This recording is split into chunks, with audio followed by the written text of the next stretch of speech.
Hello, hello, j'espère que vous allez bien. Alors, bienvenue dans un nouvel épisode de On parle marketing et digital.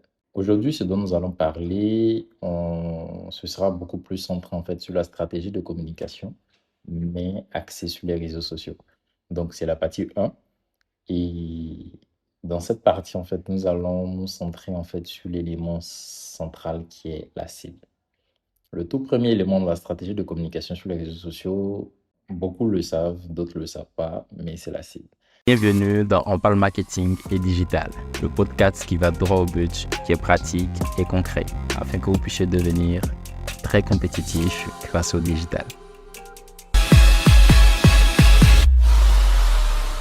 Raison pour laquelle, en fait, j'ai décidé pour cette première partie, de parler de la cible, en fait, en termes d'éléments fondamentaux pour une bonne stratégie de communication sur les réseaux sociaux.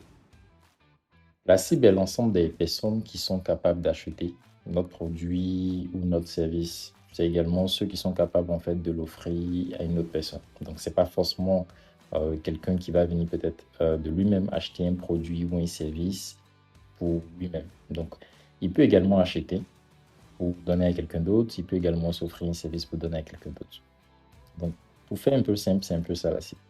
Donc, le produit ou le service peut être également l'une de nos compétences si nous sommes dans le cas d'une personne physique. Donc, ce n'est pas totalement, en fait, un produit qui est tangible, en fait. Donc, ça peut être quelque chose d'intangible comme notre compétence. Moi, je suis consultant pour des particuliers ou des entreprises. J'offre ma compétence.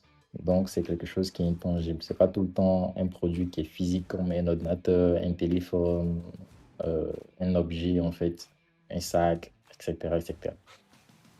Nous voyons ainsi que peu importe le cas, la cible, elle intervient. Alors, il est important de savoir concrètement à qui on cherche à s'adresser lorsqu'on est sur les réseaux sociaux. Parce que beaucoup aujourd'hui sont dans une sorte de trend. On veut vendre à tout le monde. On veut que tout le monde s'offre nos services. C'est pas possible en fait. Ça, c'est déjà un élément qu'il faut enlever dans l'esprit. Donc, si par exemple une entreprise offre des services de maquillage, bien entendu, elle va chercher en fait à toucher des personnes qui sont intéressées par ces services de maquillage ou encore à créer le besoin chez ces personnes d'utiliser ces services de maquillage au cas où elles n'en ont pas encore conscience, en fait. Parce qu'il y a ce qu'on appelle généralement le besoin qui est caché en marketing. Donc, c'est-à-dire que quelqu'un a besoin de quelque chose, mais la personne ne va pas forcément le manifester tout de suite. C'est lorsque la personne va voir votre publicité, lorsque la personne va entendre parler de ce que vous proposez, qu'automatiquement, en fait, cette personne va dire, ah, mais ça, par exemple, ça peut m'être utile. Donc, je prends le cas peut-être de la situation de gaz, je crois qu'il y a arrivé un moment en Côte d'Ivoire où il y a eu des explosions sur certaines choses. Il y a d'autres personnes, par exemple, qui n'avaient pas nécessairement vu peut-être ou entendu le danger qu'il est derrière par rapport à certaines manières d'utiliser le gaz. Mais le simple fait d'avoir vu une publicité d'une entreprise qui résolvait, par exemple, ce problème, automatiquement, on a eu à créer ce besoin-là en eux. Donc, quand on parle de le fait de créer le besoin, ça veut tout simplement dire que nous allons chercher à faire prendre conscience à toutes ces personnes-là qu'elles ont une réalité, besoin de notre service, besoin de nos produits. Donc cela nous arrive par moments, nous nous disons que nous ne sommes pas intéressés par un produit, par un service, mais lorsque nous sommes confrontés à tout ce que ce produit ou ce service peut nous apporter, on se rend finalement compte que nous en avons besoin en fait. Donc, c'est généralement dans ce cadre qu'on parle de création de besoins pour la cible en question. Donc, pour revenir en fait à notre exemple d'entreprise qui propose ses services de maquillage, si elle souhaite bien entendu savoir comment amener des personnes qui peuvent s'offrir ou s'intéresser à ces services, elle devra avoir plus d'informations sur elle. Donc, ça, c'est un élément qui est clé. Donc, si vous avez votre bloc-notes ou si vous avez votre ordinateur qui est ouvert, il faut noter ça. Avoir beaucoup plus d'informations sur les personnes qui sont intéressées par votre service, qui sont intéressées par ce que vous offrez. Donc, les informations vont nous servir à quoi? Les informations vont nous servir en fait à influencer le comportement, leur prise de décision à son sujet en tant qu'entreprise proposant des services de maquillage. Ceci serait également pareil si au lieu d'être une entreprise, j'étais une personne physique qui proposait mes compétences de maquilleur ou de maquilleuse. Le but est simple, c'est d'avoir le maximum d'informations pertinentes, bien entendu, sur ces personnes-là, afin d'influencer leur comportement, afin d'influencer en fait leurs avis, afin d'influencer leurs décisions vis-à-vis de nous, de ce que nous offrons. Nous aurons alors besoin d'informations comme leur âge, leur lieu d'habitation, euh, sur quel réseau social ils sont le plus souvent. Parce que le fait de savoir en fait sur quel réseau social la majeure partie de ceux qui sont capables de s'offrir nos services ou de s'intéresser à nos services va nous aider en fait à être focalisés ou à mettre beaucoup plus d'énergie en fait vers là où ils sont le plus nombreux. C'est comme ça que ça fonctionne. Donc, on aura en fait également à chercher les types de pages, les types de contenus qu'ils aiment, etc., etc. C'est pour ça aujourd'hui que vous allez voir, il y a des pages d'entreprise en griffe qui sont, où on se dit peut-être sérieux, qui vont commencer à faire des contenus peut-être un peu plus drôles, parce qu'ils savent que la cible qui les intéresse ou la cible qui est capable d'acheter leur produit aime un peu ce genre de contenu. Voilà. Donc maintenant que ça c'est compris, nous allons chercher à faire des représentations de ces personnes. Et on va aller sur le deuxième point, c'est ce qu'on appelle généralement le persona. Le persona, c'est tout simplement une représentation d'une catégorie ou d'une partie en fait de notre cible. Ou encore, si vous voulez, ça peut être notre cible de manière entière, si on est vraiment sur des niches. Prenons un autre exemple. Considérons cette fois-ci que je sois un informaticien, voilà, peut-être maintenancier, qui a décidé de proposer des services à des personnes qui résident, comment je vais dire, peut-être à Lomé ou encore à Abidjan, en Côte d'Ivoire. On peut essayer par exemple de faire un persona où on va dire l'âge, par exemple, de quelqu'un qui pourrait être intéressé par ce que je propose. L'âge peut être compris peut-être entre 30 ans et 40 ans. Le lieu d'habitation, ça peut être à Cocody, à Makori, au Plateau, à Bingéville, si on a à Abidjan. Et les réseaux sociaux souvent utilisés, ça peut être LinkedIn, ça peut être Facebook, ou ça peut être YouTube, ça peut être Instagram. Et on va donner encore également quels sont les centres d'intérêt. Donc là, son intérêt, ça peut être développer son business, comment être plus productif, par exemple. Donc ça, ces différents éléments peuvent faire objet en fait d'informations qu'on va retrouver dans l'une des catégories ou des types de personnes en fait qui peuvent s'offrir nos services. Donc ces informations-là nous donnent déjà des indices sur les types de contenus que nous pourrons produire ou encore nous allons en fait poster ces contenus-là. Donc vous allez comprendre bien évidemment par là en fait que concevoir son persona est important. C'est pas quelque chose en fait à prendre simplement à la légère. Et beaucoup de personnes, en fait, décident de sauter ces étapes-là et ça les rattrape plus tard parce qu'ils n'ont pas tellement d'informations sur ceux qui sont capables d'acheter leur service ou leur produit qui vont essayer de rentrer dans la généralité. Tandis que plus vous aurez des informations sur, mieux vous allez pouvoir les toucher avec les mots, les types de contenus que vous allez produire, par exemple, pour communiquer. Mais concrètement, comment avoir ces informations? Ça, c'est peut-être le blème qui arrive par moment. C'est vrai, on a une cible, on a plusieurs types de cette cible-là. On nous demande de faire un persona, mais les informations qui sont dans ce persona, comment on les a ou où on les prend en fait. Et ensuite, comment les organiser. Ça peut être difficile pour beaucoup de personnes. Donc, c'est de ça que nous allons parler maintenant. Essayons en fait de revenir un peu en amont sur ce que je disais plus haut, qui est, je vais dire, qui est l'une des bases en marketing. Si on décide de cibler tout le monde, c'est qu'on ne cible pas ça. Parce que nous serons non seulement dispersés, mais nous allons aussi disperser énormément d'énergie qui ne vont pas nous servir en réalité dans l'atteinte de nos objectifs. Ça, c'est clair. Donc, si nous prenons le cas de notre informaticien maintenancier, supposons en fait qu'il veut tout le monde pour client. Donc, il va devoir communiquer de telle sorte que il puisse s'adresser à tout type de personnes dans ses contenus. Donc, si vous essayez en fait d'imaginer cet instant où la personne est en train de parler à la fois à peut-être à des cas d'entreprise qui sont intéressés par des sujets de business, développement, d'investissement par exemple, et en même temps, il veut s'adresser à des jeunes qui sont intéressés par peut-être aujourd'hui le rap ou le coupé décalé dans le temps, qui cherchent peut-être à apprendre le graphic design, à apprendre le community management, qui est très répandu ces derniers temps, nous serons pratiquement perdus sur son compte. Parce que il va toujours chercher en fait à parler à tout le monde. C'est pas possible en fait.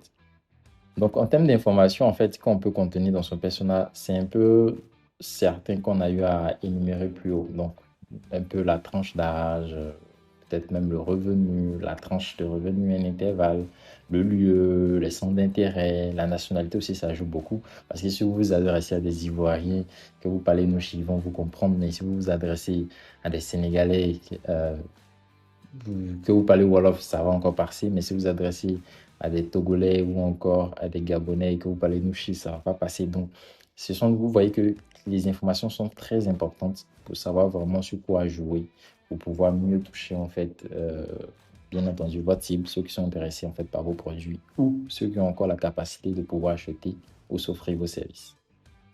Donc, pour recueillir ces informations, on a plusieurs manières.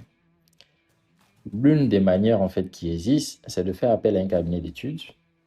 Donc, on les contacte, on va leur exprimer nos besoins, on va parler de nos objectifs et voilà. Les cabinets d'études en fait vont se charger de faire le reste. Ils vont venir vous dire voilà, vous proposez telle chose, voici les types de personnes qui sont capables d'acheter vos produits, voici ce qu'ils en pensent, voici. Mais aujourd'hui, c'est pas donné de tous. Donc, contactez un cabinet d'études, vous faites une étude pour vous. Franchement, ce sont des boîtes ou des entreprises qui ont déjà quand même une assise, qui ont des moyens. Ou même si c'est une boîte qui commence, c'est que c'est une boîte quand même qui a déjà de l'investissement assez, je ne veux pas dire forcément conséquent, mais qui a quand même de l'argent pour pouvoir investir en fait dans cela. Parce que ce bien cabinet d'études n'est pas donné forcément à tout le monde. Pour un entrepreneur qui débute, qui n'a pas forcément de moyens, pour démarrer même c'était compliqué, ça peut être en fait une option un peu lourde. Donc, voilà. Ensuite, il y a une deuxième manière qui est encore beaucoup plus souple. Donc, pour ceux qui pensaient que voilà, vous n'aurez pas pu le faire, il y a une deuxième manière qui est encore beaucoup plus souple. C'est de pouvoir faire appel à un consultant. Donc, en marketing, en communication, qui va bien entendu vous aider en fait dans cette tâche. Bien entendu, vous pouvez faire appel à moi, qui peut vous aider dans cette tâche. Donc, le consultant, bien entendu, va vous aider avec des séances de conseils pratiques, etc., etc., pour pouvoir en fait vous aider à faire cette tâche-là. Ou même peut s'en charger directement et pour le faire, mais bien entendu, ce sera avec un budget qui est un peu moins. Maintenant, c'est pas encore perdu. Au cas où vous ne rentrez pas, ou bien le budget du consultant ne rentre pas toujours dans le vôtre, il y a encore d'autres manières de pouvoir le faire vous-même. Donc pour ça, il y a des outils en fait qui vont vous y aider à pouvoir le faire. Donc entre autres, l'un de ces outils, on a Google Form qui est un formulaire, un outil de création de formulaire en fait de Google qui est gratuit. Donc du moment où vous avez un mail Gmail en fait, c'est quelque chose auquel vous avez accès. Et à travers ce formulaire, vous allez maintenant poser des questions. Donc, vous allez poser des questions et à travers ces questions, vous allez avoir des réponses. Et ce sont ces réponses-là qui vont venir peaufiner en fait des informations sur votre site. Donc, si on prend l'exemple de quelqu'un, donc peut-être que quelqu'un vend des téléphones et il décide aujourd'hui, par exemple, de vendre des téléphones qu'à des femmes.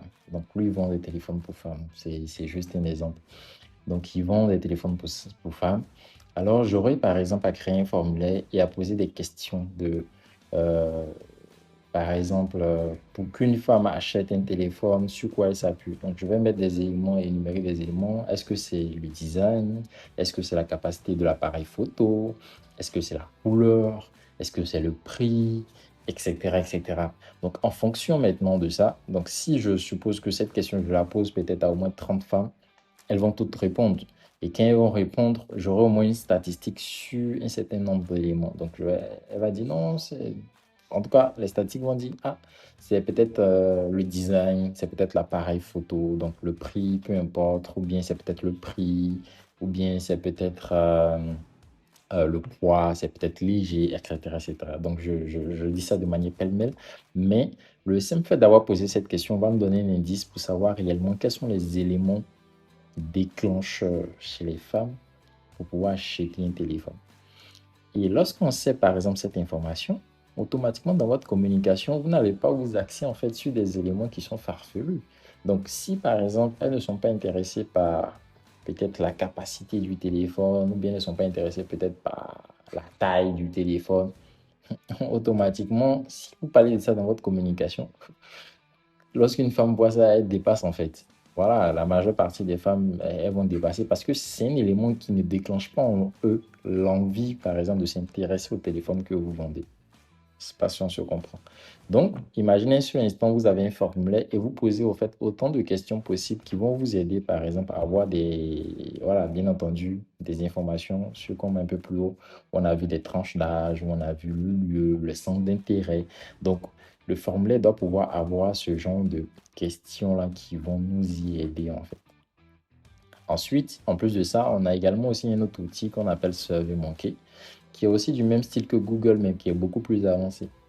Donc, lui, il va faire pareil avec Google. Vous pouvez créer les questions, les formulaires, tout et tout. Mais lui, il va aller beaucoup plus loin. Il a des fonctionnalités à l'intérieur de lui où lui-même peut aller chercher l'information en fait pour vous. Donc, avec Google, c'est vous qui allez partager le lien avec vos connaissances, avec vos communautés ou en ligne pour que les gens puissent remplir et autres pour collecter les informations. Mais de l'autre côté, c'est directement en fait SurveyMonkey qui a la capacité aussi d'aller chercher en fait ces informations en fonction de vos questions, bien entendu, et vous les ramener, bien entendu, moyennant quelque chose en fait. Donc, entre autres, ces deux outils-là peuvent vous aider dans ce sens. Et j'ai eu à faire des vidéos là-dessus, donc je vais vous inviter à aller directement sur le site de onparlemarketingdigital.com qui est disponible actuellement. Je fais en même temps, voilà, dit que le site il est OK. Donc sur lesquels, quand vous allez arriver sur le site, sur cet épisode, vous allez pouvoir voir en fait deux liens. Je le partagerai également sur mes comptes réseaux sociaux qui vont vous aider aussi, sur lesquels vous allez pouvoir voir comment utiliser par exemple Google Forms avec d'autres exemples, comment utiliser aussi SurveyMonkey avec aussi d'autres exemples pour vous aider en fait à peaufiner votre persona. Donc voilà aujourd'hui notre première partie de cette série en fait de stratégie de communication sur les réseaux sociaux. Et j'espère que ça vous a plu. N'hésitez surtout pas à partager en fait, à inviter vos personnes à écouter. Et si vous avez des questions, si vous voulez qu'on débatte d'un autre sujet, n'hésitez surtout pas. Et on se dit à bientôt pour la deuxième partie en fait de la création d'une stratégie de communication sur les réseaux sociaux. Allez, prenez soin de vous et on se donne rendez-vous pour la grâce de Dieu pour le prochain épisode.